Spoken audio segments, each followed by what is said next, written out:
본 방송에서 제공하는 투자 정보는 투자 판단에 대한 조언입니다. 방송에서 제공하는 주식의 가치, 가격 상승 및 가격 하락에 대해서는 방송사에서 보장하지 않습니다.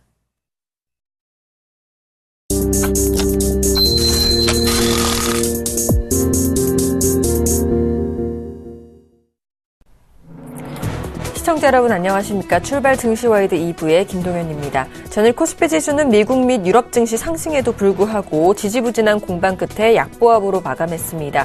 기관이 순매수에 나섰으나 외국인들의 순매도로 대응하면서 지수 상승을 제한하는 모습이었습니다. 코스닥 지수 역시 하루 만에 하락 마감했는데요. 오늘 글로벌 증시는 미국과 유럽 모두 하락 마감했습니다.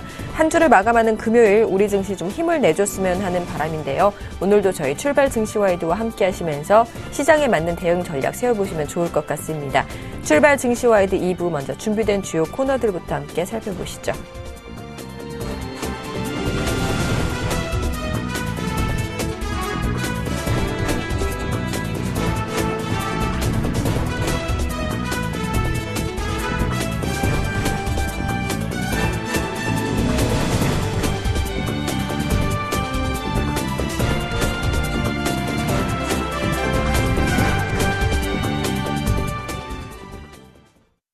넘버원에게 듣는다 시간입니다. NH농협선물의 이진우 센터장님과 전화 연결하겠습니다. 안녕하십니까? 네, 안녕하세요. 이틀 전 글로벌 시장은요, 22 경기 부양 가능성과 뉴욕 주택지표 호조로 분위기가 반전되는가 싶더니 간밤 러시아발 악재와 애플의 급락 등의 악재로 오히려 최근 2달 사이에 가장 큰 하락폭을 기록했습니다. 이로 인해서 공포지수로 불리는 시카고 변동성지수, 빅스지수가 18% 가까이 급등했다는데요. 이번 주 글로벌 시장 리뷰와 함께 현재 글로벌 시장에 대한 평가까지 부탁드리겠습니다. 네. 어제 아주 안 좋은 그림이 나왔죠, 밤사이에. 유럽 증시, 미국 증시 모두 단순한 하락이라고 하기에는 그 낙폭이 너무 큽니다. 급락이라고 얘기할 수밖에 없겠고요. 그리고 미국채 수익률이 장기 단기 할 것 없이 다 이렇게 급격히 떨어지면서 국채 가격이 올라가는, 즉 안전자산, 위험자산이 떨어지고 안전자산이 올라가는 와중에 외환 시장에서는 달러 강세가 지속적으로 이루어지고 있습니다만 그 와중에 엔화만 또 이렇게 달러나 유로, 파운드, 뉴질랜드 달러 등등 할 것 없이 모든 통화에 대해서 엔화가 강세를 보이는 것. 이것은 우리 투자 여러분도 기억하시겠습니다만 2008년 금융위기 당시에 우리가 경험했던 그런 흐름이죠. 이유들은 여러 가지 나옵니다. 제일 크게 잡기로는 러시아가 이제 결국 또 러시아 어떤 여당 의원이 법안을 제기했다는데 그게 여당 의원 혼자만의 움직임이라고 볼 수 없겠죠. 외국 정부에 대해서 자산 몰수 움직임, 그리고 IS에 대한 공습이 이루어지는 가운데에 또 이라크 총리는 뉴욕이나 파리 쪽에 지하철 테러 가능성을 또 언급했고요. 또 하나 이렇게 일본 후생노동상이 GPIF, 즉 일본의 공적연금이죠. 여기 개혁안을 갖다 유보하겠다는 부분 컸습니다. 이 GPIF 개혁 가운데는 채권보다도 해외 투자, 특히 증시 이런 쪽으로 활성화한다 하는 얘기는 그만큼 엔화 약세를 유도하기 위한 그런 노림수도 있었는데 최근 105엔대 초반에서의 상당히 중요한 레벨에서의 달러엔 상승세가 주춤거리다가 이제 돌파된 이후로는 굉장히 급하게 오면서 아마리 아키라 경제재생상, 구로다 하루이코 BOJ 총재에 이어서 아베 신조 총리까지 엔저를 갖다 이렇게 좀 우려하는 언급이 나오고 바로 저런 조치가 나왔다는 것은 이제 일본이 최근에 달러엔 상승세, 즉 엔화 약세에 대해서 두려움을 느끼기 시작했다 하는 그런 부분까지도 있죠. 특히 이제 드라기 총재가 또 어제 미국식 양적 완화 가능성을 언급하는 그런 보도가 있었습니다만 유럽 증시가 전혀 반영하지 못하고 유로 달러의 낙폭도 제한되는 것. 이제 결국 약장사 드라기가 이제 양치기 소년으로까지 전락합니다. 거기다가 애플은 여러 가지 말이 많았죠. 그런 가운데 있는데 다우지수 차트 한번 보여주시면요. 제가 보낸 다우지수 일간 차트에서 우리가 주목할 부분은 일단은 아래쪽에 거래량 지표입니다. 거래량이 유난히 큰 저 부분이 뭐냐 하면은 최근 4번에 걸친 지난주 금요일이 9월 쿼드러플 위칭데이였죠. 3개월에 한 번씩 도래하는 쿼드러플 위칭데이 때 저렇게 대량 거래량이 터지는데요. 우리가 이 대목에서 확인할 것은 지난주 금요일 대량 거래가 많이 터졌다는 얘기는 사는 세력도 많고 파는 세력도 많았다는 얘기인데 지난번 3번 이후는 전부 다 주식이 올랐습니다. 이번에는 밀리기 시작한다는 점, 즉 이번에는 파는 쪽이 선수였다, 파는 쪽이 큰 손이었다 하는 것을 알 수 있겠고 어제 이전에 이틀 전 반짝 급등은 이른바 이제 속임수 흐름이었습니다. 위에서 지금 다우지수 이제 60일선에 이제 버티는 모습이고요. 다음 또 차트 보내드린 거 한번 확인하자면은 그 다음 차트 한번 보여주시죠. 네, 나스닥 지금 일간 차트 흐름입니다. 저기도 60일선에 기대는 모습이고요. 보기에 따라서는 라운딩 탑 또는 뭐 더블 탑 다 가능한 흐름이고 기술적 지표들도 과매수권입니다. 그다음 제가 애플 차트도 보내드렸던 것 같은데 한번 봐주신다면은 다음 차트 한번 넘겨주시면요. 네, 위클리입니다. 위클리에서 우리가 이제 주목할 부분은 최근 흐름에서의 단기적인 흐름도 다이버전스가 보입니다만 크게 보더라도 기술적 지표들은 다이버전스를 보이죠. 특히 MACD 오실레이트 지표가 이제 음의 구간으로 접어드는데요. 왼쪽이 지난번 애플 주가 급락할 때 기술적 지표 흐름과 한번 보신다면은 미국 증시 지금부터 이제 깊은 조정에 들어갈 수 있다 하는 부분이 되겠죠. 그렇게 볼 수 있는 가운데에 남들이 다 뭐 한 1%에서 2% 사이에 낙폭을 기록했는데요. 우리 한국 증시가 오늘 1% 이내로, 즉 한 20포인트 이내로 코스피가 하락폭이 제한된다면은 그나마 상대적으로 견조하다 하는 정도로 이렇게 위안을 삼을 수밖에 없겠습니다. 남들 다 저렇게 밀리는 가운데 우리만 오를 수 있다라고 보는 것은 아무래도 무리겠네요. 자, 이번 주 국내 증시 역시 좀 좋지 않았습니다. 시총 대형주들의 부진한 한 주였는데요. 전차훈단의 약세로 인해서 코스피가 싸 보인다라는 기사도 나올 정도였습니다. 먼저 삼성전자의 3분기 실적 우려가 굉장히 큰 상황인데요. 현재 115만 원대에 위치한 삼성전자 주가를 놓고 바닥이다, 또 추가 하락을 할 수도 있다라는 여부가 분분합니다. 또 현대차 역시 파업과 엔저 현상, 한전부지 논란 등 3중고로 인해서 주가 약세가 계속되고 있는 상황인데요. 이 두 종목에 대한 의견과 함께 현재 코스피 시장에 대한 방향성 어떻게 보고 계신지 말씀해 주시죠. 네, 한때 외국인들이 우리 삼성전자와 현대차 중심으로 매수세를 형성하면서 지수를 끌어올렸을 때, 그때는 또 우리 증권가에서 나오는 리포트 중에 삼성전자와 현대차를 뺀 주가 지수는 얼마일까라고 했을 때 우리가 이렇게 눈으로 보는 저런 지수보다 상당히 낮은 그런 지수를 봤습니다만 요즘은 오히려 말이 바뀌고 있죠. 삼성전자와 현대차가 저렇게 빠지고 있는데 다른 종목들, 은행주, 증권주 이런 쪽에서 여러 가지 재료들을 타고 이렇게 움직이는 개별 종목들의 선전이 없었더라면은 지금 지수는 얼마나 부러져 있을까 하는 그런 얘기를 할 정도입니다.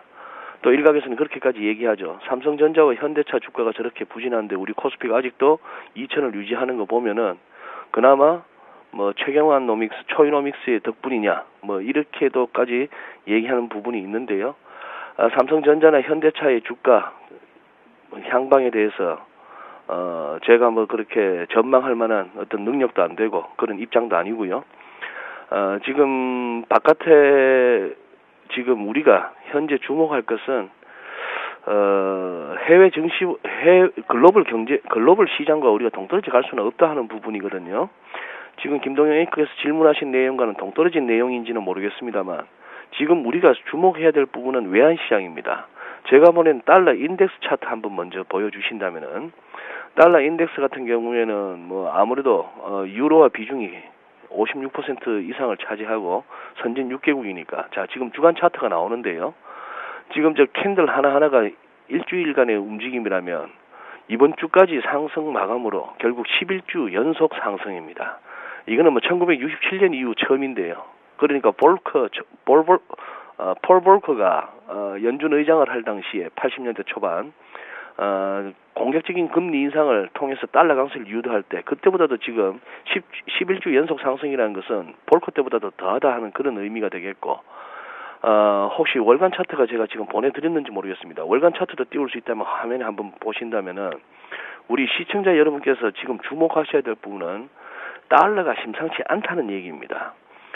이것을 지금 뭐 시장에서 시황 분석가들이나 이코노미스트들은 뭐 이른바 통화정책간의 다이버전스, 즉 연준은 양적 완화 종료 이후 금리를 올릴 수밖에 없고 유로존이나 일본 쪽, 특히 이제 저우샤오찬 인민은행 총재의 교체설까지도 나오는 중국까지도 위안화를 찍어내는 그런 가능성까지 언급되는 만큼 이렇게 된다면은 누가 보더라도 이거는 가장 지금 시장에서 먹혀들 수 있는 포지셔닝은 달러롱입니다. 그래서 이제 지금 저 월간 차트에서 보실 것은 제가 자주 드리는 비유하기로 이른바 급등주 발굴 기법에 해당하는 것이죠. 오랜 기간에 걸쳐서 꾸준히 밀렸던 가격, 그것이 옆으로 한참 기면서 이동평균선들이 촘촘하게 숨막힐 정도로 수렴한 이후에 지금 월간 차트상에 세계의 양봉, 기술적 분석 교과서에서 말하는 적산병이 뜨고 있습니다. 뭐 10월 달에 일시적인 조정, 뭐 11월까지도 가능한 그런 조정이 있다고 하겠습니다만 저런 모양은 앞으로 상당 기간에 걸쳐서 크게 많이 오를 수 있다는 것을 시사하는 흐름이죠. 달러가 왜 그렇게 강하게 가야 될 것인가? 그리고 그 강하게 가는 달러에 대해서 미국은 전혀 불편함이 없을 것인가 등등이 앞으로 또 이제 계속 다퉈야 할 문제가 되겠습니다만 지금 우리가 주목해야 될 것은 저 달러가 글로벌 국제 외환 시장에서 달러 강세는 앞으로도 상당 기간 오랫동안 그리고 상당한 폭으로 이루어질 수 있다는 것에 대한 대비가 필요하다는 것이죠. 지금 간밤 NDF 시세로 봐서는 우리도 뭐 전일 대비 한 2원 정도 높게는 시작할 수는 있겠습니다만 이것이 글로벌 달러 강세를 갖다가 반영하지는 못한다는 것이죠. 오히려 지금 밤사이 있었던 달러엔 하락세, 즉 엔화 강세 때문에 NDF 시세는 그렇게 많이 못 오르는 그런 국면인데요. 어쨌거나 우리 환율도 이제는 뭐 불과 한 2달 사이에 18원 40전까지 갔을 때만 해도 언제 세 자릿수 가는 환율이 되느냐 이걸로 우리가 고민했던 것이 지금은 언제 1050원이라고 하는 크리티컬 레벨이 열리면서 좀 더 1100쪽에 가까이 다가가는 환율이 될 것이냐 하는 그런 부분이고요. 이것과 관련해서 이제 우리가 증시에서 주목해야 되고 염두에 둬야 되는 것은 참 박스피라고 해서 위도 아래도 막혀있는 우리 국내 증시에 들어오는 외국인들이나 채권 쪽에 들어오는 외국 자금은 무엇을 보고 들어왔을까라고 생각했을 때 환차익을 노리고 들어온 포지션도 상당히 적지 않다 하는 부분이라면은 그들이 판단하기에 우리 환율의 방향이 앞으로 아래쪽보다는 위쪽이 더 열려있다라고 생각했을 때 이것은 또 우리 국내 증시 수급에 바람직하지 않은 얘기가 되는 것이죠. 최근 한 일주일 8천억 달러 이상, 8천억 이상 1조 원에 가까운 현물 순매도로 보이는 외국인 매매 동향도 그런 관점에서 우리가 이해할 수 있겠습니다. 지금은 어제 보여준 유럽이나 미국 시장의 흐름은 앞으로 왕왕 관찰하게 될 시장에 대한 어떤 예고편 성격을 갖고 있다고 보셔야 되겠고요. 좀 뭐 과도한 어떤 뭐 우려라고도 비판하실 수 있겠습니다만 2008년 이전에 2007년에 우리가 간헐적으로 나타났던 즉 제대로 된 지진 이전에 이른바 예진 성격으로 건물이 흔들리는 그런 국면이라고 보시고 지금은 리스크 관리에 굉장히 주목하셔야 되는 집중하셔야 되는 그런 시기로 판단됩니다. 알겠습니다. 이렇게 외환시장 동향까지 살펴봐 주셨는데요. 오늘도 도움 말씀 너무 감사합니다.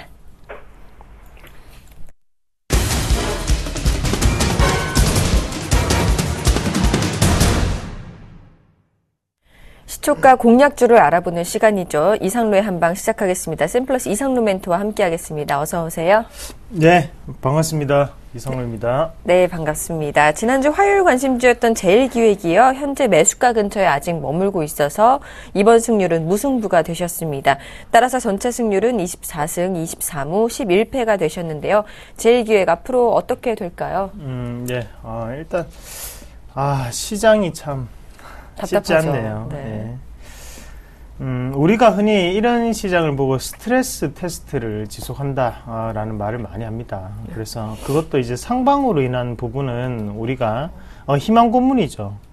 그러면 그건 좀 더 낫죠. 하지만 이거는 지금 하방으로 대한 부분, 바로 스트레스 테스트를 지속하면서 계속적으로 투자 심리 자체를 매도에 대한 관점으로 계속 부추기고 있다는 거죠. 결국에 매도를 하게 되면 그때부터 시장은 올라가기 시작합니다. 그래서 요거를 조금 버티셔야 되는데, 지금 재료계획도 마찬가지입니다. 자, 한번 같이 주봉부터 한번 같이 볼게요. 재료계획 말씀드렸었는데, 지금 이 포인트 자체가 이미 어느 정도 바닥권은 찍었죠. 자, 이거를 어느 정도는 업황 자체가 돌아서면서 바닥은 이미 나왔습니다. 하지만 중요한 것은 이 바닥을 나오고 난 다음에 곧장 이제 올라가는 모습이 평상시 시장이라면 연출이 된다면 금융 같은 경우에는 다시 한 번 더 여기에 변동폭 자체 안에 갇혀 있는 그런 범위 안에 있다는 거죠. 자, 일봉도 체크해 보겠습니다. 자, 추천을 해드리고 난 다음에 지금 같은 경우에는요, 다시 한 번 더 이렇게 내려오는 모습이고요. 지금 이 포인트에서는 지금 보유를 하셔야 돼요. 예. 지금 손절이나 이런 부분으로 우리가 대응을 하시는 게 아니고 관망으로, 그리고 보유를 하시는 홀딩 관점으로 대응을 하셔야 됩니다. 자, 지금 재료계획 같은 경우에 신용 물량이 상당히 많이 들어와 있습니다. 신용 물량에 대해서 지금 단기적인 악재가 끼어 있는 상황이고요. 대신에 이 신용 물량 자체가 조금 해소가 될 때는 다시 한번 더 크게 올라갈 수 있습니다. 지금 이미 바닥은 나왔습니다. 이미 바닥은 나왔는데, 다만 시장의 영향이 첫 번째고 두 번째는 바로 신용 물량이겠죠. 그 두 가지가 해결될 때 갑자기 크게 다시 한번 튈 수 있다는 거 꼭 기억을 하시고, 예를 들어 이런 기업들이 뭐가 있었냐면 예전에 S1이 있었죠. S1도 마찬가지로요. 자, 여기서 원래는 곧장 이렇게 만져주고 난 다음에는 크게 튀어야 됩니다. 하지만 옆으로 횡보를 며칠 동안 했죠. 거의 2달 동안 횡보를 했습니다. 이 횡보를 할 때 그때도 신용 물량이 상당히 많았거든요. 하지만 반대 매매가 나오고 난 다음에 갑자기 주가 자체를 크게 올리는 모습이 연출이 되었습니다. 지금 마찬가지죠. 지금 재료계획 같은 경우에도 일단은 신용 물량만 해소가 되면 크게 올라갈 수 있습니다. 대신 이 종목군이 이미 바닥 테스트는 끝났다는 거 다시 한 번 더 생각을 하시고, 시장에 참 영향 무시할 수는 없구나. 하지만 좋은 종목은 반드시 올라간다는 거 꼭 기억을 하시길 바라겠습니다. 알겠습니다. 이렇게 제일기획 AS까지 들어봤고요. 오늘장 시초가 5% 공략주는 어떤 종목 준비해 오셨나요? 네, 노름판에는 또 노름으로 또 대응을 해야 됩니다. 자, 그게 무슨 말이냐면 조금 바카라를 한번 해보겠습니다. 자, GKL 말씀을 드리겠습니다. 자, GKL 무슨 종목인지 아시죠? 카지노 관련주입니다. 카지노 관련주인데요. 이 종목을 가지고 온 이유는요, 일단은 9월 15일 날 지방세법 개정 법안이 발표가 되었습니다. 그래서 우리가 가장 우려를 했던 게 뭐였습니까? 과연 레저세가 부과가 될 것인가 안 될 것인가, 그거였죠. 하지만 9월 15일 날 그 지방세법에는 이 레저세에 대한 부과가 결정되지 않았습니다. 불포함이 되었다는 거죠. 지금은 정부 정책적으로도 좀 더 이런 관광산업의 연장선상이라고 생각을 하고 카지노 관련주를 상당히 도와주고 있구나라는 부분을 우리가 좀 더 체크하실 필요가 있겠고요. 그만큼 지금 외국인 카지노에 대한 규제 리스크 자체가 지금은 가능성이 상당히 낮아졌습니다. 상당히 이로운 수혜적인 부분 자체가 좀 더 이어갈 수 있는 그런 상황이라는 부분 조금 체크하실 필요가 있겠고요. 자, 첫 번째 그림 한번 같이 보겠습니다. 자, 첫 번째 그림 한번 보시면요. 국적별 방문객 추입니다. 그게 무슨 말이냐면, 기타 부분 자체는 이제 다른 외국인들을 뜻하는 거고요. 중국인, 그리고 일본인, 이 두 군데가 상당히 많이 와서 지금 이런 카지노 관련으로 들어오고 있죠. 자, 그 중에서 지금 중국인의 비중이 더욱더 늘어나는 모습이 보이실 거예요. 그리고 일본인들은요, 지금 줄고 있죠. 왜 줄고 있겠습니까? 자, 일본인들이 준다는 것은 바로 엔화의 엔저 현상이 꾸준히 나타나고 있기 때문에 일본인이 줄고 있다라고 보시는 게 가장 좋겠고, 중국인이 이렇게 늘어나고 있는 것은 자, 3분기에 아직까지 국경들이 남아 있습니다. 그리고 4분기에 소비 시즌도 중국도 같이 즐기고 있죠. 그리고 지금 뭡니까? 아시안 게임 중입니다. 그러면 이런 부분에서 아시안 게임만 보고 갑니까? 아시안 게임만 보고 가진 않죠. 그런 모습을 봤을 때는 충분히 추가적인 상승이 저는 가능하다고 조금 보는 시각이다. 그렇게 말씀을 드리겠고요. 자, 두 번째 그림 한번 같이 보겠습니다. 1인당 드로백 및 드로백 기준 중국인 비중 추입니다. 자, 이게 무슨 말이냐 하면요. 자, 일본인이 있고 중국인이 있어요. 그러나 중국인은 오른쪽 긴 막대 그래프입니다. 그러면 중국인이 많이 들어올수록 지금 안에 드로백 기준 중국인 비중은 상당히 높아지고 있는 상태죠. 그게 무슨 말이냐. 중국인이 돈을 많이 쓴다 이 말입니다. 중국인이 많이 들어올수록 드랍액은 더욱더 커진다. 그렇게 해석을 하시면 됩니다. 그러면 지금 아시안게임 그리고 10월달에 있을 국경절 이렇게 봤을 때 요커들의 이런 카지노 출입 횟수는 더욱더 많아질 수 있고, 그리고 그러면 도심 안에, 서울 안에 있는 이 GKL은 더욱더 큰 수익을 볼 수 있다라고 저는 해석을 하겠습니다. 자, 그런 관점에서 봤을 때 GKL 주가는 반대로 올라가야 되는데 지금 다시 빠지고 있죠. 그런 인위적인 빠짐 현상이다라고 저는 보겠습니다. 자, 한번 같이 보겠습니다. 차트 한번 보실 건데요. 죄송합니다. 자, 고가 자체 지금 쌍봉을 형성하고 난 다음에 지금 빠지는 모습이에요. 차트는 모든 것을 해석할 수는 없습니다. 뭐 행보를 하고 있다고 뭐 고정 뭐 크게 또 뭐 시세 분출이 나타나는 건 아니고요. 자, 차트는 여러 가지 현상으로 생각할 수 있지만 업황 자체가 어때요? 지금 다시 한번 돌아설 수 있는 업황이죠. 그러면 우리가 여기에서 거래량이 줄고 있는 모습 자체를 다시 한번 더 크게 상승하기 위해서 줄이고 있구나라는 타이밍으로 해석을 하셔야 됩니다. 주가상의 위치, 자, 이 부분이죠. 지금 42,500원대가 상당히 중요한 선입니다. 그리고 일봉으로 다시 한번 넘어갈게요. 일봉으로 한번 보시면요. 자, 수급의 손바뀜이 이루어진 자리가 언제부터였죠? 자, 수급의 손바뀜이 이루어졌던 자리죠. 꾸준히 수급의 손바뀜이 이 구간 안에서 다 이루어졌습니다. 자, 고가에서 샀는데 저가에서 판다? 제가 뭐라고 말씀드렸죠? 수급의 급소 자리. 그럼 이 자리를 기준으로 우리는 보면 되는 거예요. 자, 그러면 손절선은 어떻게 잡아야 됩니까? 손절선은 이 자리 잡으면 되죠. 41,400원 자리. 그러면 매수가는요, 현저가 잡으시면 되죠. 자, 어차피 타이트하게 적응하시면 됩니다. 자, 어차피 손절은 짧게. 대신에 이익은 여기에서 반등이 나타난다면 손바뀜에 대한 부분이 분명히 다시 한 번 더 해석이 될 수 있기 때문에 크게 갈 수 있다라는 부분만 기억하시고요. 그럼 매수가는요, 시초가 똑같습니다. 그리고 1차적인 목표가는 플러스 5%. 그리고 손절선은 41,400원 꼭 기억을 하시길 바라겠습니다. 알겠습니다. 지금까지 샘플리스 이상로 멘토와 함께 오늘장 시초가 공략주 GKL까지 살펴봤습니다. 오늘도 좋은 종목 소개해 주셔서 고맙습니다. 네.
장 개장까지 2분여 정도 앞두고 있습니다. 오늘장 전망과 출발 상황 분석을 유스타기 유창희 대표, 메리츠 종금증권 강남금융센터의 김근호 연구원과 함께하겠습니다. 안녕하십니까?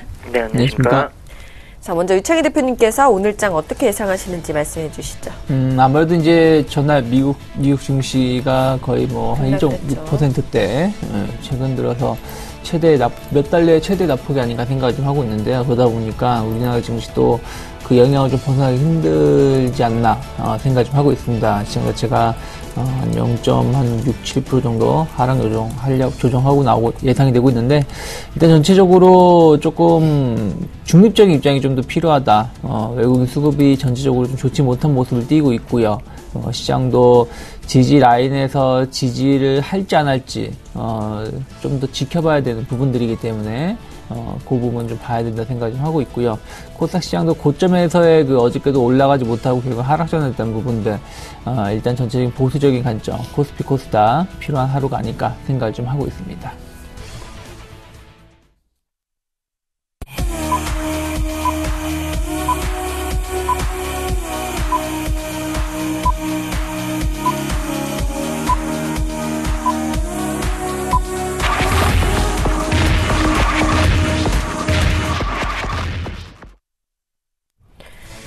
9월 26일 금요일 우리 시장 개장을 했습니다. 개장 분위기부터 한번 살펴보겠습니다. 네, 아무래도 아까 말씀드린 대로 좀 큰 폭의 좀 하락세를 보여주고 있습니다. 0.7% 정도 하락을 해가지고 코스피 시장은 2020포인트 아래로 지금 설정이 되고 있고요. 2020포인트라면 상당히 조금 썩 좋은 모습은 아닌데요. 120일선 자리가 2018포인트, 19포인트이기 때문에 뭐 지금 딱 120일선에서 시작을 했다라고 생각하면 되고요. 우리가 좀 조심해야 될 부분들이 이 자리가 이탈하게 된다라면은 치약의 경우에는 다시금 한 몇 년 동안 우리가 고생을 했던 2000포인트, 1900포인트 때로 다시 회귀도 할 수 있는 위치에 놓여 있기 때문에 상당히 중요한 기로가 될 수 있다 생각을 좀 하고 있습니다. 그래서 오늘 당장 뭐 추가적인 막 급락이 나오면서 뭐 2000포인트 깰 가능성은 없겠습니다만은 일단은 2020포인트 전후로 해서의 그 다음 주까지 지지 여부가 상당히 중요한 시점이 됐다라고 말씀드리고 싶고요. 코스닥 시장은 마찬가지예요. 어저께 올라가지 못하고 신고가를 기록했습니다만 결국 음봉 하락세로 마감이 됐고요. 결국 그렇게 되면서 한 80포인트 때는 상당히 조금 심리적으로 좋지 못한 매물이 좀 형성되어 있을 수 있다라고 생각을 좀 하고 있고요. 뭐 분봉으로 이런 말씀을 드리긴 좀 뭐하겠습니다만 지금 일봉상으로 어저께 그리고 지난 월요일이죠. 월요일에 전체적으로 이게 약한 모습을 띄었기 때문에 분봉상으로 보신다라면 전체적으로 쌍봉이 형성되어 있는 모양을 우리가 체크해 볼 수 있겠죠. 한 번에 치고 나가기 힘들다라는 것을 반증하는 것이기 때문에 그 점을 우리가 좀 본다라면 좀 보수적으로 봐야 된다 생각하고 있고요.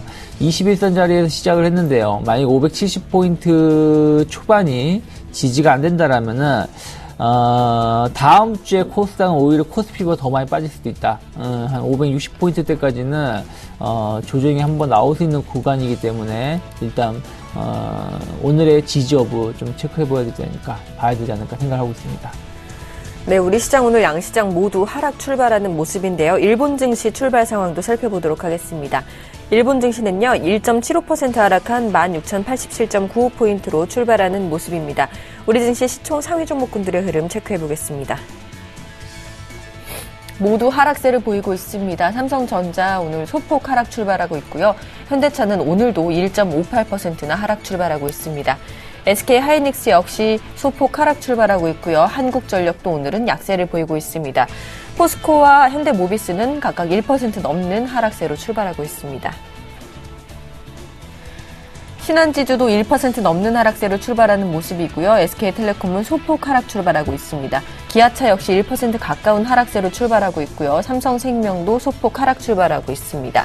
아모레퍼시픽과 LG는 강세를 보이고 있습니다. LG는 특히 1% 넘는 강세를 보이고 있네요. 코스닥 시가총액 상위 종목군들의 흐름입니다. 셀트리온 오늘도 1.29% 상승하면서 출발하고 있고요. 파라다이스는 2% 가깝게 하락 출발하고 있습니다. 동서도 오늘 1.44%나 하락 출발하는 모습이고요. 다음은 1% 가까운 상승세로 출발하고 있습니다. CJ 오쇼핑과 GS 홈쇼핑은 각각 하락 출발하고 있는 모습입니다. 자, 업종 분위기도 한번 살펴보도록 하겠습니다. 김근호 연구원님. 네, 일단 오늘은 어떤 게 덜 빠지느냐 문제인 것 같은데, 오늘 일단 전기전자는 좀 플러스 나오네요. 그리고 나머지 업종들은 거의 대부분 마이너스고, 일단 IT 쪽에서는 좀 살펴보게 되면 오늘은 THN, 경인전자, 휴니드, SK하이닉스, 쿠쿠전자, 대덕 GDS 우선주, 삼성전자, 성문전자, 선도전기, 아남전자 이런 종목들이 플러스권 나오고, 나머지는 보합 내지는 약한 수준으로 좀 움직이고 있고요. 그 다음에 이제 좀 덜 빠지는 게 이제 보험 섹터 같은 경우에는 흥국화재, 삼성화재, 하나손보 이 세 가지 종목이 일단은 이 플러스권으로 시작을 했고, 나머지들은 이제 보합권에서 움직이거나 마이너스에서 좀 시작을 하는 모습입니다. 그 다음에 이제 종이목재 쪽인데, 종이목재 쪽 같은 경우에는 좀 살펴드리면 세하, 한솔, 아트원재지, 대형포장, 그 다음에 신대양재지, 삼정펄프, 수출포장 이런 종목들이 좀 플러스권 움직이고, 나머지는 이제 보합 내지는 또 마이너스권으로 좀 시작을 했다라는 말씀을 좀 드리고 싶습니다. 그리고 그 다음에 이제 기계업종인데, 기계업종 같은 경우에는 참엔지니어링이 급락세 때문에 일단은 뭐 되돌림 정도 기술적 반등을 좀 보여주고 있고요. SNTC, 세원셀론텍이 1% 넘는 상승폭, 그리고 퍼스텍, 두산엔진, 화천기공이 오늘 플러스권으로 좀 시작을 했다라는 말씀을 좀 드리겠습니다. 그 다음에 이제 의약품 쪽인데, 의약품 쪽은 최근에 좀 움직임이 좋았죠. 근데 일단 많이 올라서 그런지 오늘은 좀 빠지는데, 일성신약, 일항약품, 환인제약, 파미셀, 그 다음에 일동제약, 동화약품, 대원제약, 삼일제약, 영진약품, LG생명과학 이런 종목들이 플러스로 좀 시작을 했습니다. 다른 종목들은 거의 대부분 마이너스권에서 움직이고 있고요. 그리고 음식료 쪽 같은 경우에도 오늘 좀 덜 빠지는 모습인데, 보혜양조, 그 다음에 조흥, 남양유업, MH에탄올, 롯데칠성 정도가 일단은 플러스로 좀 시작을 했다는 말씀드리고, 중소형주도 뭐 그렇게 다르진 않습니다. 통신 서비스, 인터넷 이 두 업종만 플러스권 시작했고요.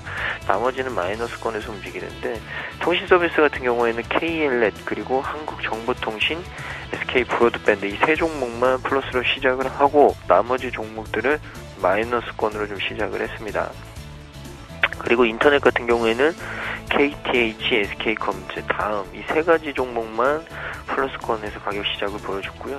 나머지들은 전체적으로 다 마이너스권에서 좀 시작을 하는 모습. 그리고 통신 방송 서비스 같은 경우에는 플러스가 이 KLnet, CCS, 말씀드릴 때 SK 브로드밴드, 그리고 한국정보통신 이 외에는 뭐 CJ 오쇼핑, CJ ENA, 한네트, 인포뱅크, 전자금융, GS홈쇼핑, YTN, 인포반 이런 종목들이 대부분 다 마이너스고요.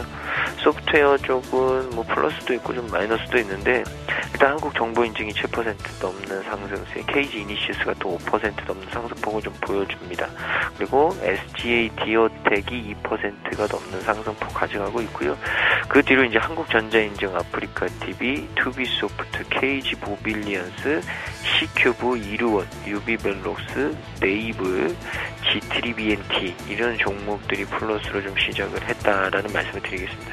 그리고 이제 제약주들 좀 궁금하실 텐데, 제약업종은 일단 세움메디칼, 대봉LS, 센트리온, 그 다음에 JW 중해신약, 대성미생물, 우진비엔지, 바이넥스 이런 종목들만 좀 플러스권 시작했고요. 나머지는 전체적으로 마이너스권에서 움직이고 있다라는 말씀 드리겠습니다.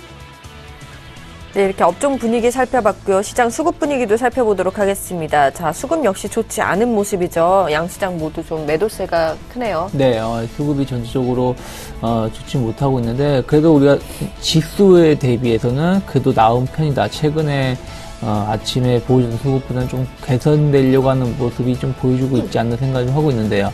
물론 이제 외국인 유가증권 시장 66억 정도 매도가 나오고 있고요. 기관도 28억 정도 매도가 나오고 있습니다만 그렇게 크지 않다라는 점. 그리고 코스닥은 외국인이 오히려 좀 매수가 들어오고 있고, 선물 쪽도 외국인들이 한 200계약 정도 매수가 들어오고 있기 때문에 일단은 우리가 우려했던 것보다, 그러니까 외국인들이 매도가 더 강화가 되면서 시장의 하락폭을 더 키우는 것은 아니고, 일단 하락폭을 좀 제한하려고 하는 모습을 보여주고 있는 것이 아닌가라고 좀 기대감이 좀 나오고 있다 생각 좀 하고 있고요. 오늘이 좀 중요한 기로였어요. 뭐 해외 증시 여부를 떠나가지고 외국인들이 주 초반, 주 중반까지 선물하고 유가증권 시장을 계속 매도가 좀 강하게 나오다가 수요일하고 어저께 같은 경우 약간은 전체적으로 조금은 좀 관망하려고 하는 모습이 나왔던 상황에서 오늘은 어떠한 모습이 나오느냐에 따라서 앞으로 그 10월 초까지의 좀 수급을 좀 예상해 볼 수 있었는데, 그래도 아직까지는 뭐 요 정도면은 선방하고 있다라고 느낌이 나올 정도로 크게 수급이 안 좋진 않다 생각 좀 하고 있고요. 업종별로 보신다라면은 오늘 전기전자 쪽에 좀 강한 매수가 좀 유입이 되고 있고요. 그러다 보니까 삼성전자가 플러스가 나오는 요인 중에 하나다 생각하고 있고요. 뭐 의약품, 철강금속, 기계, 유통 쪽에 매수가 들어오고 있는데, 다만 이제 그 운송장비 쪽, 자동차 관련된 종목군들, 그 통신업, 금융업을 중심으로 해서 좀 매도가 좀 강하게 나오고 있다는 것도 좀 체크해봐야 되지 않을까 생각을 좀 하고 있습니다. 네, 이렇게 시장 수급 분위기 살펴봤고, 이어서 외환시장 흐름도 살펴보도록 하겠습니다. 유진투자선물의 소병호 연구원과 전화 연결해 보겠습니다. 안녕하십니까? 네, 안녕하세요. 자, 오늘 외환시장은 1원 60전 상승하면서 출발하는 모습이었는데요. 현재 외환시장 동향 살펴봐 주시죠. 네, 금일 외환시장은 러시아의 외국 자산에 대한 제재 법안 제출에 따른 리스크 부각으로 인하여 앞에 말씀드린 것처럼 1원 60전 오른 1044원 20전에 시작하여 현재는 상승폭을 조금 줄이며 1043원대에서 거래되고 있습니다. 어제 러시아가 외국 자산에 대한 정부 통제력을 강화하는 법안이 러시아의회에 제출되었습니다. 법안 초안에 따르면 러시아 내 외국 자산이 국제적 면책 성격을 가지고 있다 해도 이를 압류할 수 있도록 하는 내용의 법안이 의회에 제출되었습니다. 이로 인하여 러시아와 서방 국가들의 대립 분위기가 다시 고조되면서 다우지수가 하락하고 달러화와 엔화 등 안전자산은 상승 마감하였습니다. 특히 다우지수와 나스닥 등 지수시장이 전부 1% 넘게 하락하여 마감하였습니다. 이 영향으로 NDF 시장에서 달러원도 상승하며 1046원 35전에 최종 호가되었습니다. 서울한시 종가 대비 스왑 포인트를 고려하면 1원 35전을 고려하여도 2원 40전 정도 상승하여 마감한 수준입니다. 따라 금일 외환시장은 러시아 지정학적 리스크 부각으로 인하여 상승 시도할 것으로 보고 있습니다. 러시아 관련 지정학적 리스크는 그동안 외환시장에 영향은 크지 않았습니다. 그러나 최근 외국인들이 주식시장 순매도로 인한 자금 이탈 우려가 지속되고 있는 상황에서 러시아 리스크 재부각으로 인한 외국인들의 순매도 기조 유지가 지속될 것으로 보여 외국 자금 이탈로 인한 매수 심리를 자극할 것으로 예상을 하고 있습니다. 어제도 외국인들의 순매도가 확대되는 움직임을 보이자 내고로 하락하던 한시장은 농심리가 부각되면서 재차 상승하는 모습을 보였습니다. 오늘도 외국인이 러시아 리스크로 순매도 물량이 확대 움직임을 보일 것으로 예상되어 최근 국내의 정책 이슈로 인한 상승 분위기 속 외국인 자금 이탈 우려로 인한 참여자들의 롱 포지션 확대 움직임을 보일 것으로 예상을 하고 있습니다. 다만 월말로 인하여 내고 물량이 1040원 중반대를 꾸준하게 지켜내고 있는 만큼 오늘도 1040원 중반대에서 월말을 3거래일 앞두고 고점을 기다리고 있던 물량이 강하게 유입될 것으로 보여 1040원 중반대에서는 상단을 제한할 것으로 보고 있습니다. 최근 내고가 상승 분위기로 인하여 적극적인 움직임보다는 가격 상승 움직임을 지켜보면서 시장에 진입하고 있는 모습입니다. 이번 주 동안 1040원 초중반대에서 유입 후 1040원 밑에서는 움직임이 적었던 만큼 오늘도 1040원 중반대까지 상승하면 적극적인 움직임을 보일 것으로 예상을 하고 있습니다. 따라 오늘 외환시장은 대외적 리스크로 상승폭 확대 후 내고로 상승폭을 조금씩 줄이는 움직임이 예상되며 내고 유입에 따라서 상승폭이 결정되는 시장이 될 것으로 보고 있습니다. 금일 예상 레인지는 1038원에서 47원 사이입니다. 네, 지금까지 유진투자선물의 소병화 연구원과 함께 외환시장 동향 살펴봤습니다. 도움 말씀 고맙습니다. 네, 감사합니다.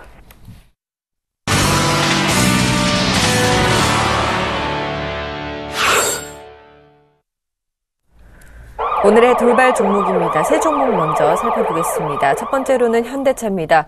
외국계의 팔자세에 또 신저가를 기록했고요.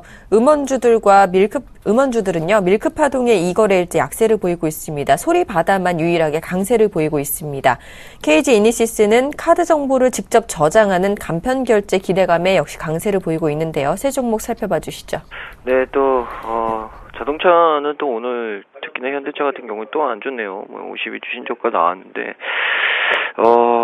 쉽지 않은 것 같습니다. 일단 단기적으로는 쉬워 보이진 않고요. 수급도 꼬였고, 사실은 제가 봤을 때는 19만 원, 20만 원 정도 지지를 했었어야 되는데, 일단 그 부분이 좀 망가졌다는 것 자체가 굉장히 좀 우려스러운 부분들이 아닐까라는 생각이 좀 듭니다. 그래서 이제 중요한 게 이제 저는 18만 원을 다시 봐야 될 것 같다라는 생각이 있거든요. 그래서 18만 원을 좀 지지선으로 되돌리느냐 못 돌리느냐 이 부분이 그러니까 반등이 아니라 그러니까 또 낙폭과대에 따른 어떤 기술적인 리턴 이 부분에 대해서 좀 긍정적인 시각을 가질 수 있다. 그 가격대는 다시 한번 말씀드리지만 저는 개인적으로 18만 원 지지가 되느냐 못 되느냐 이 부분이 굉장히 좀 중요할 것 같다는 생각이 좀 들고요. 일단 1차 심리 지지선이었던 20만 원을 좀 붕괴시킨 부분은 굉장히 좀 우려스러운 부분이었다라는 얘기를 좀 드리고 싶습니다. 그래서 단계 자동차 업종들 특히나 지금 환율 문제까지 겹쳐 있는 상황에서 자동차가 올라가야 될 이유 그리고 올라가야 될 모멘텀들이 아직까지는 좀 부족한 것 같습니다. 그래서 현대차 그룹사들도 주가가 별로 좋지 않은 모습들이기 때문에 일단 자동차 같은 특히나 일본 중앙 경쟁을 많이 하는 섹터 그리고 환율에 민감한 섹터들은 일단 좀 천천히 하셔야 될 것 같다라는 의견을 좀 드리고 싶어요. 그래서 일단 현대차 같은 경우에도 지금이 이제 바닥이냐 바닥이 아니냐 이 부분에 대해서는 조금 더 지켜봐야 된다라는 생각이 좀 들고 만약에 오늘 시장이 좀 많이 빠져서 시작을 했기 때문에 현대차가 개파락 이후의 움직임을 보여주고 있다는 판단이 되면 저는 개인적으로 월요일에는 19만 원 이상의 가격대에 복귀가 될 수 있지 않을까라는 생각을 좀 가지고 있습니다. 그러나 그렇지 못하다면 다시 밀릴 수가 있거든요. 그래서 월요일 종가 기준으로 한 19만 원 5천 원 이 정도 복귀가 좀 되면 좀 다시금 좀 그래도 바닥을 다진다는 시그널이 나올 텐데 일단 그 부분을 좀 중요하게 봐주셨으면 좋겠다라는 얘기 좀 드리고 싶습니다. 그리고 음원 쪽은 사실 소리바다 빼고는 다 안 좋네요. 모습들이 일단 소리바다 빼고는 다 안 좋은데 그 이유가 뭐 전일에 삼성 쪽에서 이 밀크라는 이 서비스 음원 서비스죠. 공개하고 서비스를 시작을 했습니다. 이번 서비스 같은 경우에는 앱을 내려받아서 설치를 하면 이 360만 곡의 디지털 음악 파일을 무료로 들을 수 있는 서비스라고 알려졌습니다. 그래서 일단은 로엔이라든지 KT 뮤직 같은 전통적인 음원 관련주들이 많이 빠지는 모습을 좀 보여줬는데 중요한 건 소리바다는 좀 다르다는 거죠. 근데 왜 소리바다는 유독 다르냐? 그 이유는 이 밀크 서비스를 제공하고 있는 삼성전자와 제휴해서 음원을 제공하는 게 바로 이 소리바다이기 때문입니다. 그래서 일단은 소리바다는 유일하게 좀 강한 움직임을 보여줄 수 있다라는 생각이 좀 들고 이제 밀크 뮤직의 영향력이 얼만큼 되느냐 이 부분인데 일단 뭐 낙폭이 좀 과대했던 만큼 일단은 좀 반영이 됐다라는 생각이 있는데 중요한 건 이제 월요일날 움직임을 좀 봐야죠. 월요일날 움직임을 좀 봐야 되는데 저는 개인적으로 단기간에 너무 반응이 컸다. 그러니까 KT 뮤직 같은 경우에는 7,000원 정도 지지가 됐다라는 부분이 좀 확인이 되고 로엔 같은 경우에도 한 4만 원을 좀 지지하려는 움직임이 좀 감지가 되거든요. 그러니까 이제 만약에 월요일날 두 종목 다 좀 반등이 나와준다면 그래도 단기간에 낙폭이 너무 빠졌다라는 의미로 좀 들을 수 있을 것 같고 근데 중요한 게 이제 밀크 뮤직 서비스가 굉장히 좀 강한 파장을 일으킨다라는 시그널들이 좀 나오면 사실 KT 뮤직이나 이 로엔에게는 분명히 약점입니다. 그 이유는 이 삼성전자라는 이 배경이 굉장히 좀 크다는 거죠. 그만큼 파급력도 있고요. 그래서 그런 부분들을 좀 고민들을 해주시라는 말씀을 좀 드리고 싶고, 그리고 KG 마지막 종목은 KG 이니시스인데 KG 이니시스 같은 경우에 오늘 이 카드 정보를 직접 저장을 해서 간편 결제를 할 수 있다라는 부분이 기대감으로 좀 작용을 했네요. 이 KG 이니시스가 다음 달부터 빠르면 다음 달부터 자기 자본 400억 이상 규모의 보안성과 기술력을 갖춘 피지 업체, 그러니까 전자 지급 결제 대행 업체들이죠. 이 피지 업체는 회원의 카드 정보를 직접 수집을 하고 보유할 수 있을 것이다라는 소식이 좀 흘러나오면서 강세가 보여주고 있는데요. 일단 경제신문에서 좀 나왔고 여신금융협회와 카드업계 실무진으로 구성되어 있는 이 태스크포스가 적격 피지사 세부 기준 초안을 마련해서 30일 오는 30일 최종안을 확정할 예정이라고 보도를 했습니다. 그래서 외국의 페이팔이나 알리페이처럼 피지사가 카드 정보를 직접 저장을 해서 원클릭의 간편 결제 서비스를 제공할 것으로 좀 기대를 하고 있는데 일단 업계에서는 현재 52개 이 피지사 중에서 기준을 충족하는 곳은 이 3개 대형사 바로 KG 이니시스, 한국사이버결제, LGU 플러스 이런 3개사 정도가 유력한 것으로 좀 보고 있습니다. 그래서 이 부분이 좀 이 기대감으로 작용을 한 것 같고요. 일단 뭐 기술적으로는 또 오늘 기대감 반영 이후에 좀 밀리는 모습이 공방이 좀 치열해지는 모습인데 이니시스는 제가 봤을 때는 시급한 돌파 기준은 17,000원, 18,000원 정도 되는 것 같아요. 그래서 17,000원, 18,000원 정도 돌파를 좀 해놔줘야 이 매물대도 좀 잡아먹고 가격 저항도 좀 해소될 수 있는 부분들이 아닐까. 그래서 KG 이니시스가 추가적 상승을 위해서는 17,000원, 18,000원에 대한 돌파다라는 의견을 좀 드리겠습니다. 네, 이어서 세 종목 더 살펴보도록 하겠습니다. 첫 번째로는요, 어제 좀 급락했던 NHN엔터가 반등을 하고 있습니다. 포커 서비스 중단 가능성이 희박하다는 소식 때문이고요. 대여는 중국인 관광객 증가 수혜 기대감에 신고가를 기록했습니다.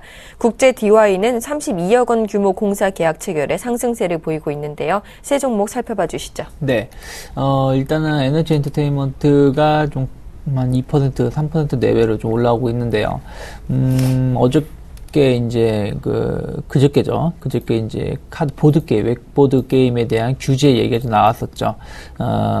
특히 이제 뭐 카드라든지 이런 걸 베팅을 했을 때 뭐 사이버머니상이지만 어쨌든 3만 원 이상 베팅하지 못하게끔 뭐 규제하겠다 얘기가 나왔는데 엔터테인먼트가 좀 그 영향을 받았던 이유가 여기서 이제 3만원 이상으로 베팅할 수 있는 용어가 NH 엔터테인먼트 게임에 뭐 땡값이라는 그 용어가 있는데 그것을 통해서 3만원 이상 베팅할 수 있다 보니까, 카드 포커 게임에 대한, 서비스 중단에 대한 우려감이 나왔었죠.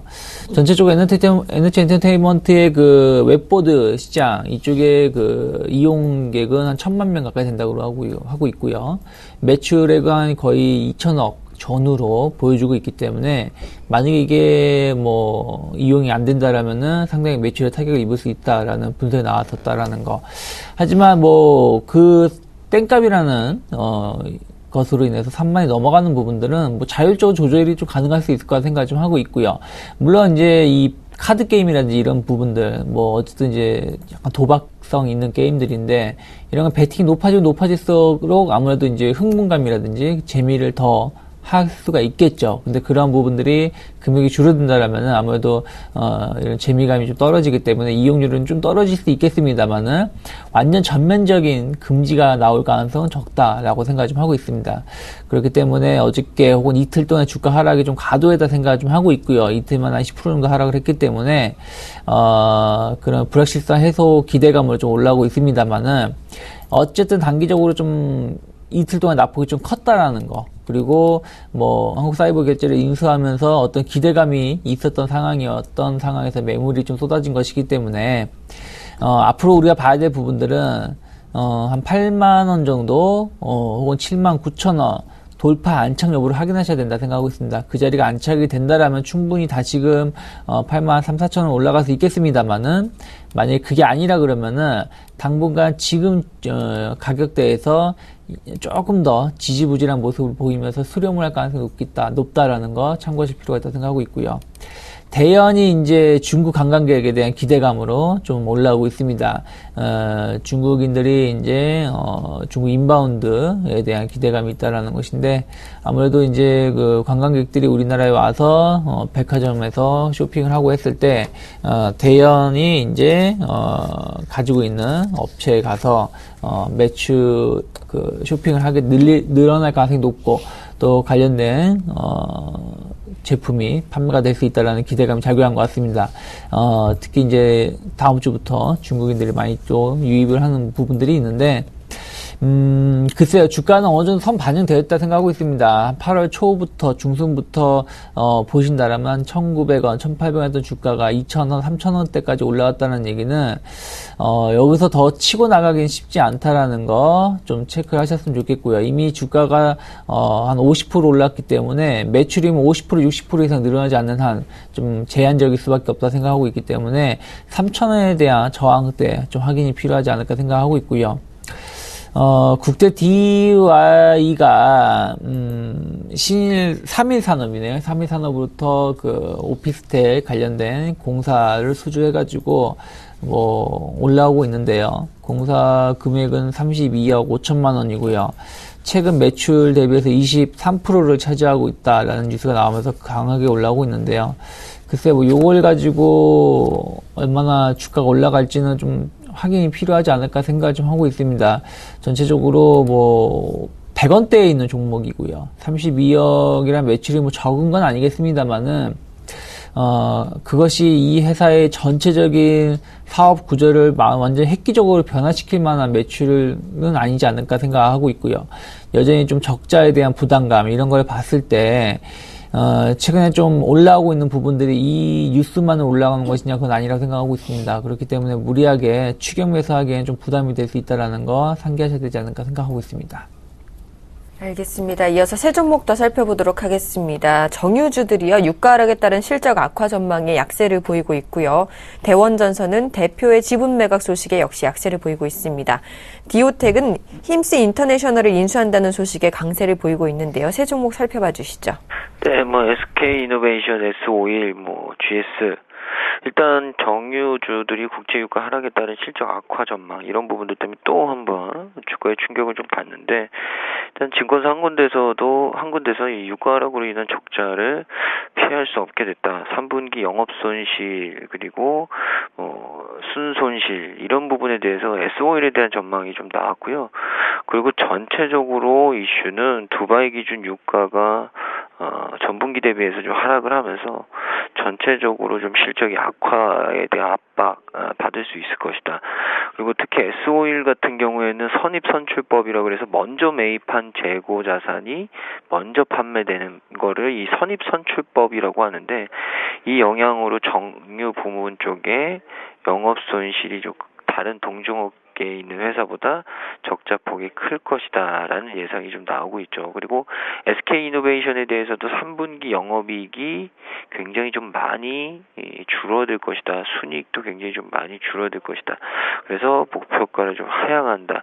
이런 제시를 했습니다. 그래서 유가가 이제 중동하고 우크라이나 관련한 리스크에도 이제 달러가 강세와 함께 빠르게 내려가면서 일단 유가 하락으로 석유 제품 소비가 일부 또 회복되고 유가 하락 속도가 느려질 수는 있겠는데 전체적으로 큰 방향은 바뀌지 않을 것이다. 근데 보통 이제 유가라는 게 중동과 이 우크라이나 쪽에서 리스크가 좀 발생을 하면 올라야 되거든요. 왜냐하면 공급의 차질에 대한 우려감들이 있기 때문이죠. 근데 중요한 건 달러화 강세 때문에 유가가 올라가지 않고 오히려 빠르게 내렸다는 거죠. 그래서 이런 부분들 때문에 좀 얘기가 나오는 것 같고, 전체적으로 이 정유주들의 주가 사이클은 당분간은 터닝이 쉽지 않아 보인다. 그러니까 지금 이제 전체적으로 업황이 좋아지거나 아니면 회사가 좋아져야 되는데, 역시나 기대감이 이젠 많이 줄어들었다는 거죠. 수급도 마찬가지고요. 그래서 정유주에 대한 코멘트를 긍정적으로 닮아놨던 근거들을 찾기가 굉장히 좀 힘들다라는 말씀을 좀 드리고 싶습니다. 그리고 대원전선 같은 경우에는 대표의 지분 매각 소식 때문에 또 하락이 나오고 있는데요. 전날 장 마감 후에 공시를 통해서 대표이사가 자사 지분 100만 주를 매각하고 현재 628만 7,270주, 퍼센테이지로는 8.89% 정도인데, 이 수준을 좀 보유하고 있다고 공시를 했습니다. 그러니까 대표이사가 지분을 매각한다는 것 자체에 투자자들의 투자 심리를 굉장히 좀 위축시키는 부분인 것 같다라는 말씀을 좀 드리고 싶습니다. 그래서 대표이사의 처신이 얼마나 중요한지 다시 한번 느꼈고요. 주가 수준은 일단 1,000원대인데, 1,000원을 좀 지지하지 않을까. 라는 생각이 좀 듭니다. 오늘도 1,000원 부근에서 왔다가 다시 좀 밑꼬리를 다는 모습인데 1,000원이 깨지면 굉장히 좀 위험하다라는 얘기 좀 드리고 싶습니다. 그리고 이런 종목을 굳이 고민을 해서 매매를 할 이유가 있을까라는 생각도 좀 들고요. 그래서 일단은 주가는 좀 더 지켜봐야 된다라는 의견을 좀 드리고 싶습니다. 마지막은 이 디오텍인데 디오텍이 코넥스 상장사인 힘스 인터내셔널을 인수했다라는 소식에 장 초반에 굉장히 좀 강세가 나오고 있는데 이 IT 관련해서 힘스 인터내셔널은 재활의료 보조기기 개발업체거든요. 일단 디오텍이 힘스 인터내셔널 보통주 140만 3,832주 발행 주식의 87.74%를 287,664만 원의 최대주주 윤양택 및 특수관계 1인으로부터 양수한다고 공시를 했습니다. 그래서 거의 대부분의 지분을 사온 거고요.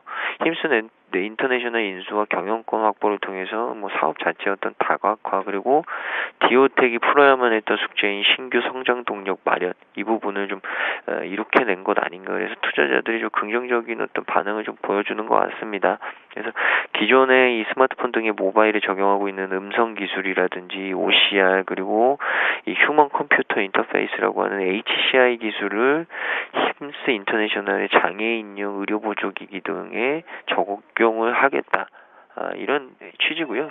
경영 안전성과 사업 다각화 이 두 가지 토끼를 동시에 잡겠다. 라는 의미로 좀 포석을 해야 될 것 같습니다. 그래서 일단 주가가 워낙 바닥에 있었기 때문에 지금 뭐 반등은 큰 의미는 아닌 것 같고요. 제가 봤을 때는 4,000원을 돌파해내야 결국에는 주가가 큰 폭의 상승을 좀 밀어낼 수 있다. 그렇기 위해선 최근에 좀 동반됐던 많은 거래량들 따지면 뭐 한 90만 주, 뭐 70만 주, 100만 주 정도 되는데 이런 거래량이 좀 당분간은 이어져야 된다. 그래서 거래량과 함께 4,000원을 돌파해야 추가적인 상승이 가능할 것으로 보인다라는 부분을 말씀을 드리겠습니다. 네, 세 종목 더 살펴보도록 하겠습니다. 첫 번째로 삼성전자입니다. 삼성전자 굉장히 하락세를 많이 보였었는데요. 상승 반전하면서 1%대의 강세를 보이고 있습니다. 동원시스템즈는 자사주 처분 검토 소식에 이거래일지 약세를 보이고 있고요. 에스텍은 성장 대비 저평가 분석에 강세를 보이고 있습니다. 세 종목 살펴봐 주시죠. 네, 삼성전자가 조금 오랜만에 좀 강세를 띠고 있는 것 같아요. 1.3% 정도 올라오고 있다 생각을 좀 하고 있고요. 글쎄, 일단은 뭐 기술적 반등일 가능성이 높죠. 높은 상황에서 120만 원이 이탈하고 나서 그때 당시 제가 말씀드렸던 게 120만 원 이탈하게 된다라면은 110만 원 초반대까지 추가적인 좀 하락이 나올 수 있다라고 말씀드렸었는데 어쨌든 어저께 그저께 저점이 114만 원 정도 확인을 시켜주고 어제 오늘 좀 반등이 나오고 있는데요. 뭐 또 거기다가 뭐 크게 영향을 없겠을 것 같습니다만 애플 아이폰 6에 대해서 약간의 그 안 좋은 뉴스도 한번 나왔었죠. 그래서 그런 것들이 좀 맞물려 있지 않나 생각을 좀 하고 있는데요. 말씀드린 것처럼 일단 아직은 기술적 반등이다. 이것이 막 추세를 전환시킬 만한 어떤 폭발적인 또 뉴스가 나오고 있는 건 아니기 때문에 제한된 반등을 노린다라면은 한 120만 원 근방, 그러니까 120만 원 언저리인데요. 119만 원이나 뭐 그 정도 오게 된다라면 상승의 강도는 조금씩 떨어질 수밖에 없지 않나 생각을 하고 있고요. 그나마 오늘 좀 수급이 조금 외국인들 중심에서 매수가 들어오고 있다는 부분들은 좀 다행스러운 점이다라고 말씀드리고 싶고요. 에스텍이 뭐 성장 기대감 이런 걸로 인해 가지고 주가 급등세를 갔다가 차익 매물이 다 쏟아지면서 상승폭을 많이 줄였는데요. 뭐 헤드셋이라든지 TV, 스피커 이런 쪽을 통해서 매출이 상당히 늘어나고 있다라는 뉴스가 나오고 있죠. 원래 에스텍은 고배당주이기도 하고요. 자산 가치가 많은 안정성이 높은 자산주로 좀 부각이 됐었던 기업인데 최근 들어서는 수익성도 좋아질 수 있다라는 뉴스가 나오고 있죠. 뭐 영업이익이 한 545억 정도 예상이 되고 있고 매출이죠. 매출이 545억 정도 매출이 되고 예상이 되고 있고 뭐 전년 대비해서 한 90% 정도 이상 증가하는 것이다 생각을 하고 얘기가 나오고 있고요. 헤드셋이나 이어폰 쪽에 대한 매출이 상당히 많이 늘어나고 있다. 한 이것이 한 100억이 좀 미만이 안 됐던 것이 최근 들어서는 220억대까지 급속도로 성장하고 있고요. TV라든지 자동차 쪽에 대한 스피커 이런 수요가 늘어나고 있는데 글쎄요, 뭐 그동안 뭐 과거의 사례들을 본다라면은 자산주가 성장 가능성 기업으로 변화가 되면서 주가가 올라오는 사례를 본다고 하더라도 에스텍은 넌 좀 과도하게 올라왔다. 연초 대비해서 벌써 2배가 올라온 상황이죠. 거의 100% 가까이 상승세를 보여주고 난 다음에 이제 와서 성장성을 논하면서 주가가 상승을 좀 기대해 본다. 그건 조금 과도한 해석이 아닌가 생각을 하고 있습니다. 그런 것도 이미 주가선 반영되었던 상황이고 그러다 보니까 차익성 매물이 쏟아지고 있지 않나 생각을 좀 하고 있어요. 그래서 무리하게 추격 매수를 하시기보다는 어느 정도 고점을 돌파시키는 의미 있는 양봉이 출현했을 때 접근하시는 게 좋지 않을까 생각하고 있고요. 동원 시스템즈가 자사주 매각에 대한 우려감으로 어제 오늘 좀 폭락세가 나오고 있는데요. 워낙에 이 회사는 거래량이 원래 없는 회사이기 때문에 자사주 매각으로 인해 가지고 주가가 하락을 했을 때 손실을 크게 많이 보는 투자자는 많지 않겠습니다만 최근 들어가지고 2만원대를 돌파하면서 거래량이 늘어나고 그러면서 신규로 접근하신 분들이 많이 있을 거예요. 그래서 그분들의 손실이 좀 클 수도 있다 생각하고 있는데요. 일단 뭐 최근에 포장용기 업체를 8월 달에 인수를 하면서 그게 모멘텀이었는지 어떤지 모르겠습니다만은 어떤 특별한 이유, 상승할 만한 이유가 없었는데 주가가 과도하게 올랐고 그리고 나서 자사주 매각에 대한 얘기, 불안감으로 주가가 빠졌다는 부분들.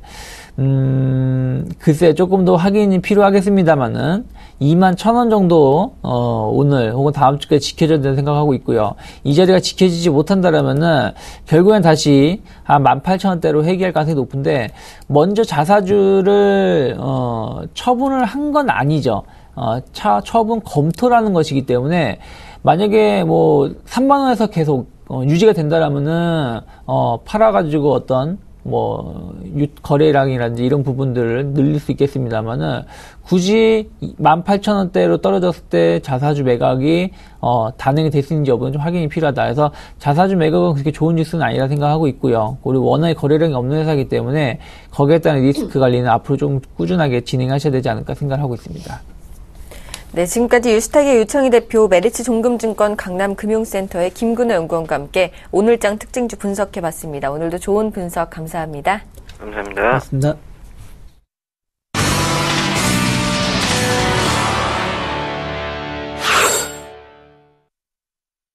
증권사별 투자 전략을 알아보는 시간입니다. 먼저 화면으로 전략 함께 만나보시죠. 최희승 차장님입니다. 코스닥 실적 우량 중소형주를 위주로 매수해보자라고 전략 세워주셨고요. 정용훈 팀장님입니다. 엔화 약세가 악재다. 지수 압박은 2000선 부근에서 저점 매수가 유효하다라고 말씀해 주셨습니다. 김혜란 연구원입니다. 전약 후강의 장세가 전망된다. 의료와 제약주에 관심 가져보자라고 말씀해 주셨고요. 안상현 대리님입니다. 부담되는 달러 강세, 관망 자세로 지켜보자. 현금 확보 전략으로 변경을 해주셨습니다. 오늘은 유진투자증권 석관동 지점의 안상현 대리님과 전화 연결해 보겠습니다. 안녕하십니까?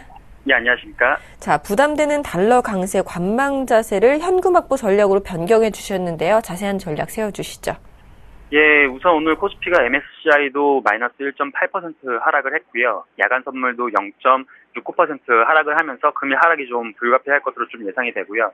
최근 그 외국인이 투자자들의 국내 증시를 지속적으로 매도를 하고 있는데요. 제가 판단하기로는 스코틀랜드 우려라든지 금리 인상에 대한 우려가 저번 주에 좀 해소가 되면서 증시에 어느 정도 반영이 된 이후에 큰 모멘텀이 없기 때문에 그 외국인들의 전략이 좀 바뀐 것 같다는 그런 판단을 하고 있습니다. 특히 그 원엔 환율이라든지 그 2008년 8월 이후 지금 가장 낮은 수준으로 떨어져 있기 때문에 외국인들이 그 일본 롱 한국 쇼플레이가 다시 살아나는 움직임이고, 그 국제 유가도 지금 2012년 2분기 이후로 가장 큰 폭의 하락률을 기록하기 때문에 이런 요건들이 그 기업 실적에 영향을 주는 그 가격 지표들의 변동성이 굉장히 커졌다고 볼 수 있을 것 같습니다. 그 특히 그 환율로 보면은 오늘 같은 경우에도 약간 상승하고 있는데요. 지금 이머징 시장 매도 때와 약간 비슷한 모습을 좀 보이고 있기 때문에 당분간은 뭐 매수를 하시더라도 실적 중심으로 종목 선별을 강화하는 그런 투자 자세가 좀 필요하다고 전 판단하고 있습니다. 또한 차트 분석으로 좀 보았을 때 다음 주까지 2000선 지지 여부가 좀 중요할 것으로 보여지고요. 다우지수는 어저께 큰 폭의 하락을 보였는데 아직까지는 박스권 하단이 뚫리지는 않는 그런 모습을 보였습니다. 그렇지만 코스피의 경우 금일 하락 시에는 그 하락 추세가 이어지는 모습으로 이어지기 때문에 다음 주 부근에 그 2000선 부근에서 지지가 된다면은 그런 하락 추세가 어느 정도 저지가 되는 그런 것으로 좀 판단하시면 될 것 같습니다. 따라서 금일 좀 손절하시더라도 현금 확보를 많이 못하신 고객들께서는 그런 투자자분들께서는 좀 현금 확보를 좀 해보시면 좋을 것 같고, 실적 개선주라든지 내수주 그리고 턴어라운드주 그리고 마지막으로 달러 강세 수혜주 쪽으로 좀 포트폴리오를 조정하시는 것이 좀 현명하다고 판단하고 있고요.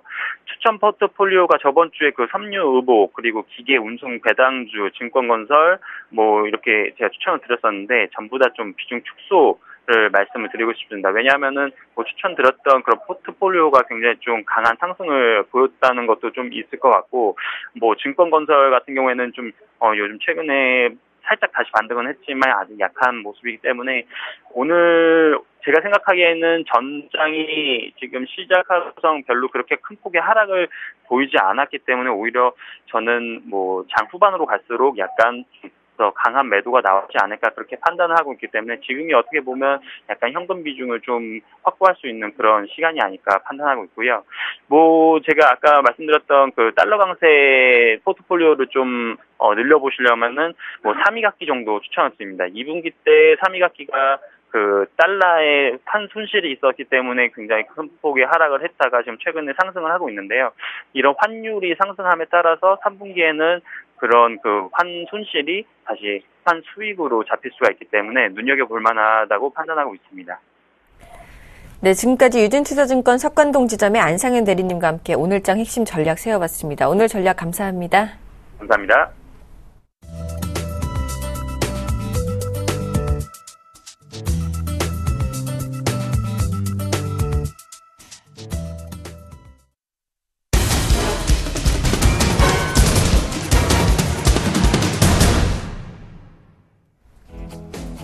안녕하십니까. 오전장 저가 매수로 오후장 역전을 노려보는 시간 역전의 명수 예병군 멘토입니다.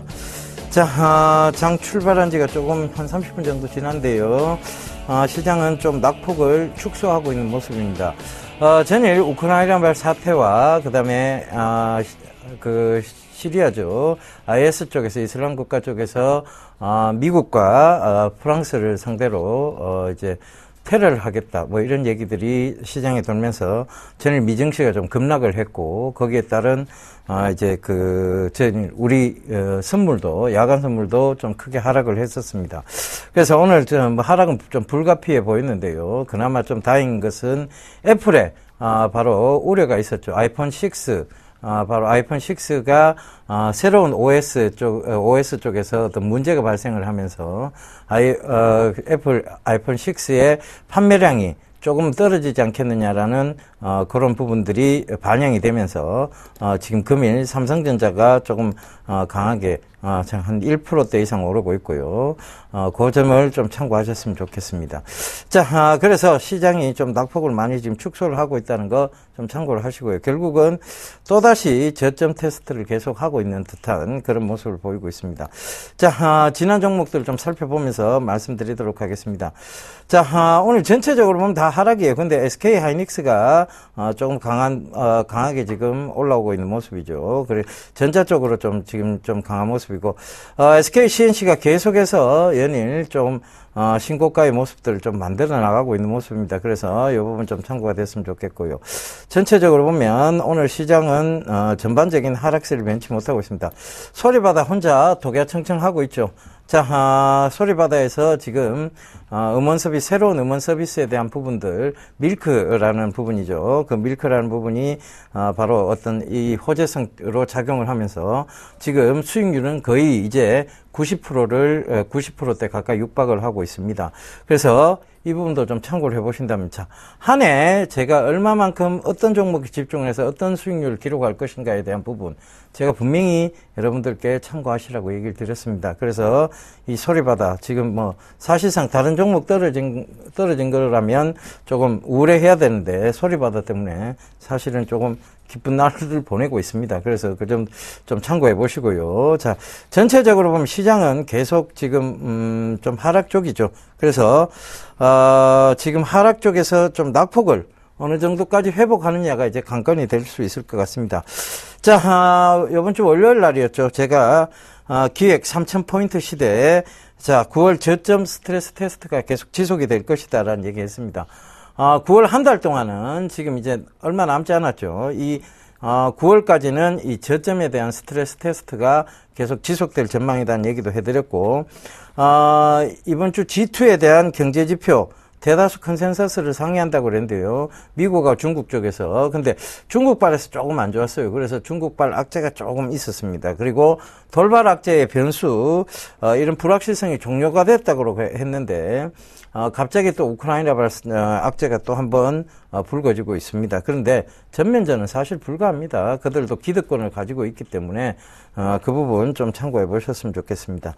2048포인트의 지지 여부가 중요하다 그런데 2048 위를 살짝 위로 올려놨었어요. 그러다가 또다시 그걸 무너뜨렸습니다. 자, 그래서 역시 다음 주도 마찬가지입니다. 이 2048포인트까지 빠른 회귀가 얼마만큼 이루어지느냐에 대한 부분 관건이 될 수 있을 것 같습니다. 그리고 자, 화요일 날이죠. 간다 확간다를 통해서 삼성전자와 메디슨 합병, 그 얘기를 드렸고요. 삼성 메디슨 합병에 대한 그 유헬스케어 산업 진출에 대한 부분들 얘기 드렸습니다. 그래서 그 부분 좀 참고가 됐으면 좋겠고요. 이 사물 인터넷 관련해서 동반 성장할 것이다는 얘기도 드렸죠. 그죠? 그래서 그 부분들이 조금 여러분들께 좀 참고가 됐었으면 좋겠습니다. 그래서 그때 당시에 짚어드렸던 종목이 인성정보, 그 다음에 비트컴퓨터, 그 다음에 인포피아였습니다. 그런데 오늘 인포피아가 좀 강한 하락이 있고, 인성정보는 그나마 조금 괜찮은 모습, 즉, 낙폭을 축소시키는 모습입니다. 그죠? 그 점 참고해 보셨으면 좋겠습니다. 자, 여전히 이 세 종목은 좀 관심을 좀 가져주시는 게 맞을 것 같습니다. 왜냐하면, 이 유헬스케어는요, 사물 인터넷에 어떻게 보면 초기 단계에서 계속 나올 수밖에 없는 제품들입니다. 그 점 참고해 보시고요. 자, 수요일이죠. 간다 또 간다 시장에서는 삼성 SDS 상장, 그죠?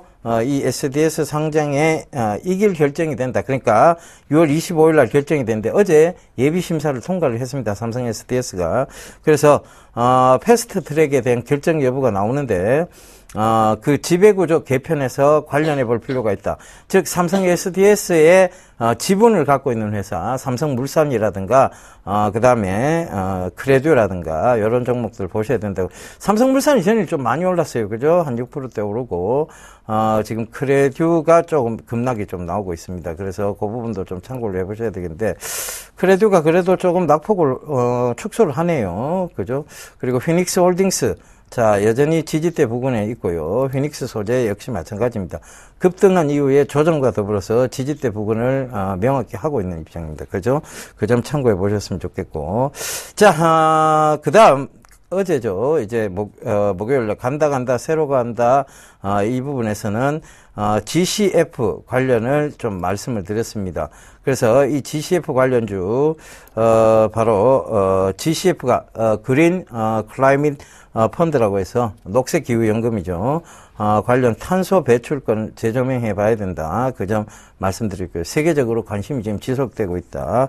환경 문제는 장기 성장성을 갖추고 있다. 이 얘기도 드렸습니다. 그래서 에코에너지 짚어드렸고, 에코에너지가 오늘도 하락 출발해서 지금 그래도 낙폭을 줄이면서 양봉을 만들어내고 있고요. 한솔롬데코 전일 조금 하락이 있었습니다만 오늘 1.52포인트 정도, 5% 정도 상승하고 있고, 이건창호 역시 지지대 부분까지 잘 괜찮은 모습을 보이고 있습니다.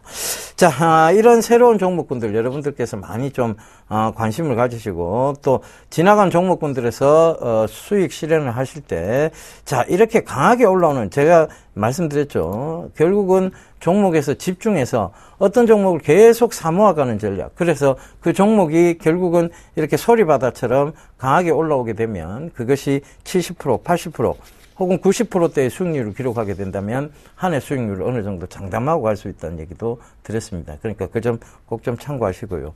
전체적으로 보면 시장은 늘 이렇게 비합리적이고 그 다음에 이 지금 순리적이지 못한 그리고 비정상적인 장이 언제든지 구간 나올 수 있습니다. 그런데 그것은 어디까지나 구간적인 부분이에요. 전체적인 시장을 쭉 길게 늘어뜨려 놓고 보면, 장기적인 시장에서는 늘 합리적이고, 그리고, 수능적이고, 그 다음에 정상적인 장이었습니다. 그러니까 그 점도 참고해 보신다면, 오늘 하루에 여러분들께서 너무 일희일비하는 마음, 그 다음에, 이걸 어떻게 대응해야지 하는 급한 마음보다는 차분한 전략을 가지고 대응하시길 당부드리도록 하겠습니다. 자, 제가 내일 강연회가 있습니다. 바로, 창원에서 강연회를 하는데요. 창원 우리투자증권 WMC 지점입니다. 그래서 그쪽에 오시면 되는데, 자, 시간은 오후 2시입니다. 오후 2시고, 마산 창원 쪽에 계신 분들은 많이들 와주셨으면 좋겠습니다. 그리고, 문의 전화는 1577-7451번입니다. 그리고 참가비는 무료라는 거 꼭 좀 참고하시고요. 자, 저는 이만 물러가도록 하겠습니다. 시장! 여러분, 걱정하는 마음보다는 차분한 대응 필요하다는 거 다시 한번 강조드리도록 하겠습니다. 다음 주에 다시 인사드리도록 하겠습니다. 감사합니다. 이병군이었습니다.